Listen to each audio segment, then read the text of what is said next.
BF3 का resonating structure draw करते हैं यार। अगेन कोई भी कंपाउंड हो, ऑर्गेनिक हो, इनऑर्गेनिक हो, ये एक इनऑर्गेनिक कंपाउंड है। कोई भी कंपाउंड हो, अगर हमें उसका रेजोनेटिंग स्ट्रक्चर बनाना है तो जो स्टेप्स है वो सेम रहेंगे। सबसे पहले हमें पहचानना होगा कि यहाँ पे रेजोनेंस पॉसिबल है या नहीं है। तो एक बार हम ये पहचान लेंगे कि यहाँ पे रेजोनेंस पॉसिबल है, तब हम रेजोनेटिंग स्ट्रक्चर्स ड्रॉ करेंगे। तो पहला जो स्टेप है उसके लिए हमें हमारे पास सेट ऑफ रूल्स यहाँ पे लिखा गया है।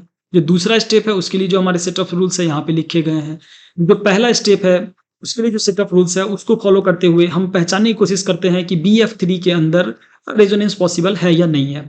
इसके लिए क्या है, पहला रूल क्या कहता है कि यार डबल बॉन्ड कंजुगेशन में हो डबल बॉन्ड से। तो यहाँ पे डबल बॉन्ड तो हमें कहीं नहीं दिख रहा है, राइट। हम बोलेंगे कि ठीक है डबल बॉन्ड कहीं नहीं दिख रहा, मतलब ये जो 4 रूल्स है ना वो तो सीधे सीधे हम बोलेंगे कि ये अप्लाई ही नहीं होगा, क्योंकि इसके लिए जो पहला एक कंडीशन है वो डबल बॉन्ड होना चाहिए। Double bond must be in conjugation with double bond. Conjugation का मतलब होता है अल्टरनेट पोजीशन पे, मतलब अगर यहाँ पे डबल बॉन्ड है तो यहाँ छोड़ के यहाँ पे एक डबल बॉन्ड होना चाहिए।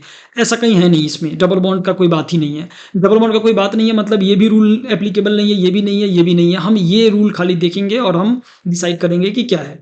तो लोन पेयर या negative charge vacant PD orbital या पॉजिटिव चार्ज के साथ कंजुगेशन में होना चाहिए। यहाँ पे हमें अगर हम एक लुक में देखें तो हमें कहीं ना कहीं लोन पेयर वगैरह भी नहीं दिख रहा है, लेकिन जब हम इसको थोड़ा अच्छे से लिखेंगे ना यार तो कैसा होगा। जो फ्लोरीन होता है ना उसके ऊपर होता है 6 इलेक्ट्रॉन, एक्स्ट्रा 6 इलेक्ट्रॉन, मतलब टोटल इलेक्ट्रॉन कितना होता है फ्लोरीन में 7। टोटल इलेक्ट्रॉन होता है आउटर मोस्ट ऑर्बिट में फ्लोरीन के साथ, जिसमें से जो 6 इलेक्ट्रॉन है यहाँ पे फ्री फ्री बैठा हुआ है। लोन पेयर 3 लोन पेयर हमारे पास फ्री फ्री है, और ये केवल इसी में नहीं है, यहाँ भी है। कहाँ है ये, यहाँ भी है, ये दूसरे वाले में भी है, यहाँ भी है। ठीक है, ये जो है वो तीनों ही फ्लोरीन के अंदर, ये जो चीजें हम देख रहे हैं वो तीनों ही फ्लोरीन के अंदर यहाँ पे चीजें बैठी हुई है। ठीक है, नाउ अब हम देखेंगे कि ठीक है यार हमें लोन पेयर तो दिख गया, क्या पॉजिटिव चार्ज है कहीं पे, नहीं है। मतलब वैकेंट पीडी ऑर्बिटल हमें खोजना पड़ेगा किसके अंदर, इस वाले के अंदर, क्योंकि लोन पेयर यहाँ है। कंजुगेशन का मतलब होता है एक बॉन्ड बीच में गैप होना चाहिए, उसके बाद लोन पेयर अगर यहाँ है तो एक बॉन्ड यहाँ पे गैप दिया हमने और फिर बी आ गया हमारे पास, बोरॉन आ गया। तो बोरॉन के अंदर वैकेंट पी ऑर्बिटल है या नहीं, इसका हम जो फाइंड आउट है वो करते हैं। बोरॉन का जो एटॉमिक नंबर होता है वो होता है 5। तो इसका कन्फिग्रेशन हम लिखना शुरू करते हैं, 1s2 2s2 2p1, right. 1s2 2s2 2p। ठीक है यार, आउटर मोस्ट ऑर्बिट कौन सा है, 2 है। आउटर मोस्ट ऑर्बिट 2 है क्योंकि तो हम बोलेंगे कि ठीक है इसके आउटर मोस्ट में जो 2 है उसमें जितने इलेक्ट्रॉन है वही बॉन्डिंग में पार्टिसिपेट करेगा। तो हम देख पा रहे हैं कि 3 इलेक्ट्रॉन है और 3 बॉन्ड इन्होंने बना रखा है। हम इसका बॉक्स डायग्राम एक बार खींचते हैं और हम कोशिश करते हैं कि ये बॉन्ड को भी समझना थोड़ा सा, और हम जो हमारा रिक्वायरमेंट है उसको भी समझना। तो हम देखेंगे कि यार जो बॉन्ड है वो बेसिक रूप से हम कैसे जानते हैं कि जो S है वो S में एक इलेक्ट्रॉन पहले आएगा, फिर जो एक इलेक्ट्रॉन P का है वो P में आ गया। जो S में दूसरा इलेक्ट्रॉन है ना वो जंप करके कहाँ चला जाएगा, यहाँ पे। तो जो S में दूसरा इलेक्ट्रॉन था वो जंप करके चला गया कहाँ पे, वो जंप करके चला गया है किसके अंदर, यहाँ। जो S में दूसरा इलेक्ट्रॉन है वो जंप करके यहाँ पे पहुंच गया, राइट। तो अब हम देख रहे हैं कि ठीक है ये 3 हमारे पास जो ऑर्बिटल है वो फिल्डेड है, हाफ फिल्डेड है बेसिक रूप से, तो उससे ये 3 बॉन्ड बना है। जो ये 3 बॉन्ड एफ का दिख रहा है ना वो 3 ऑर्बिटल से बना है। अगेन देखो बॉन्डिंग चैप्टर में हम इसके बारे में ग्रेट डिटेल में स्टडी करेंगे। अभी बस समझ लो कि ठीक है यार 3 हाफ फिल्डेड है, जिस कारण से ये 3 बॉन्ड बन गया है। हमें जो हमारा मेन फोकस है अभी वो ये एम्प्टी वाले पे है, तो ये एम्प्टी रहा। और ये ऑर्बिटल अगर पी ऑर्बिटल एम्प्टी है तो हम बोल सकते हैं कि लोन पेयर है यहाँ पे और बी के पास वैकेंट पी ऑर्बिटल है। वैकेंट पी ऑर्बिटल है मतलब ये यहाँ पे रेजोनेंस पॉसिबल है, कंजुगेशन पॉसिबल है। रूल नंबर 1 जो है वो इसको बोलता है कि तुम्हारे अंदर कंजुगेशन पॉसिबल है।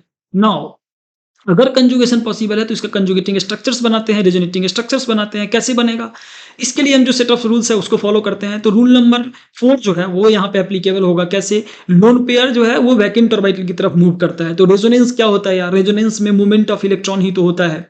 विद इन मॉलिक्यूल जो है ना, जो इलेक्ट्रॉन्स है लोन पेयर है वो आपस में इधर उधर घूमते रहते हैं। तो वही चीज है कि लोन पेयर है, अगर ऐसा कंडीशन बने जहां पे लोन पेयर और वैकेंट ऑर्बिटल के बीच कंजुगेशन बन रहा हो तो लोन पेयर क्या होता है ना वो मूव कर जाता है किसकी तरफ, वैकेंट ऑर्बिटल की तरफ। तो यहाँ पे भी वही होगा, जो लोन पेयर है वो वैकेंट ऑर्बिटल की तरफ मूव करेगा और जो हमारा स्ट्रक्चर बन के आएगा वो कुछ इस तरीके का स्ट्रक्चर होगा। यार एक बार हम जल्दी से इसको ड्रॉ कर लेते हैं। तो अब क्या होगा, ये जो बंदा है ना वो यहाँ पे अपना इलेक्ट्रॉन डोनेट करेगा। होगा क्या आप समझते हैं, देखो यहाँ पे बेसिक रूप से ना एक वैकेंसी है इसके पास, बी के पास। ये बोलेगा ना कि मेरा एक इलेक्ट्रॉन ना तुम ले लो अपने वैकेंट ऑर्बिटल में रखो और एक और बॉन्ड बनाओ मेरे साथ। क्या बोलेगा, मेरा एक इलेक्ट्रॉन तुम ले लो, बोरॉन को बोलेगा कौन, फ्लोरीन, और तुम मेरे साथ एक बॉन्ड बना लो। तो होगा क्या कि इसका जो ये वाला इलेक्ट्रॉन है ना, इसका ये वाला इलेक्ट्रॉन उसको यहाँ पे रख देगा वो, इसका ये वाला इलेक्ट्रॉन यहाँ पे रख देगा। एक ये जो इलेक्ट्रॉन है वो किसको दे देगा, बोरॉन को दे देगा कि ठीक है तुम ले लो। वो यहाँ पे आ जाएगा, कहाँ पे रहेगा ये इलेक्ट्रॉन जो दिया है फ्लोरीन, यहाँ पे आ जाएगा क्विकली, ठीक है। और ये बोलेगा मेरे साथ तुम बॉन्ड बना लो। क्या बोलेगा ये बोलेगा कि मेरे साथ तुम बॉन्ड बना लो। अब क्या क्या चेंजेस यहाँ पे आएंगी। अब फ्लोरीन ने किसी को अपना एक इलेक्ट्रॉन दे दिया है, इट मीन्स कि इसके ऊपर एक पॉजिटिव चार्ज आएगा, क्योंकि एक इलेक्ट्रॉन लूज करने का मतलब है एक पॉजिटिव चार्ज आना। बोरॉन ने एक इलेक्ट्रॉन किसी से गेन किया है, इसका मतलब है कि इसके ऊपर एक नेगेटिव चार्ज आएगा। तो जैसा अभी तक मैंने लेक्चर में कई बार लेक्चर्स में डिस्कस किया है और डिस्क्राइब किया है कि यार जैसा इनिशियल था, जैसा पहला कंपाउंड था, जैसा पहला कंपाउंड का नेचर था, वैसा ही दूसरा रेजोनेटिंग स्ट्रक्चर्स वाले जो भी कंपाउंड बन रहे हैं उसके भी नेचर सेम रहेंगे। मतलब अगर BF3 एक न्यूट्रल मॉलिक्यूल है तो जो उसके रेजोनेटिंग स्ट्रक्चर्स बनेंगे वो भी न्यूट्रल ही बनेंगे। यहाँ पे हम देख पा रहे हैं कि BF3 जो है एक न्यूट्रल है, और जो बन के आया है हमारे पास स्ट्रक्चर ये भी एक न्यूट्रल स्ट्रक्चर ही है। पॉजिटिव नेगेटिव जो है वो एक दूसरे को कंपेंसेट कर रहा होगा, ठीक है।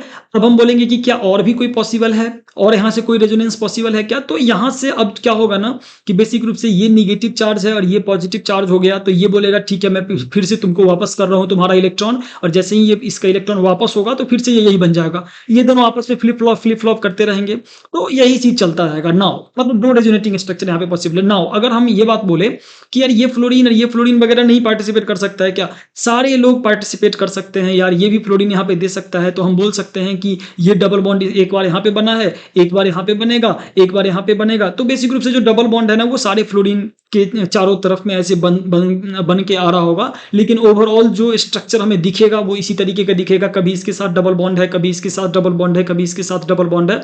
ये डबल बॉन्ड का जो सिलसिला है वो इसी तरीके से इसके साथ ऐसे ही बना रहेगा, चाहे इधर से आए, इधर से आए, इधर से आए। तो बेसिक रूप से अगर मैं बोलूं तो कहीं ना कहीं जो रेजोनेटिंग स्ट्रक्चर है, जब हमारे पास वैकेंट PD और वाइटल आता है तो थोड़ा सा इंटरेस्टिंग हो जाता है, क्योंकि हम जो हमारा मतलब जो हम प्रोसेस सीखे थे कहाँ पे, जब हमने इस कंडीशन को बहुत डिटेल में बात करी थी तो हमने प्रोसेस बताया था कि कैसे कैसे हम पता करें कि यहाँ पे वैकेंट D और P और वाइटल है कि नहीं।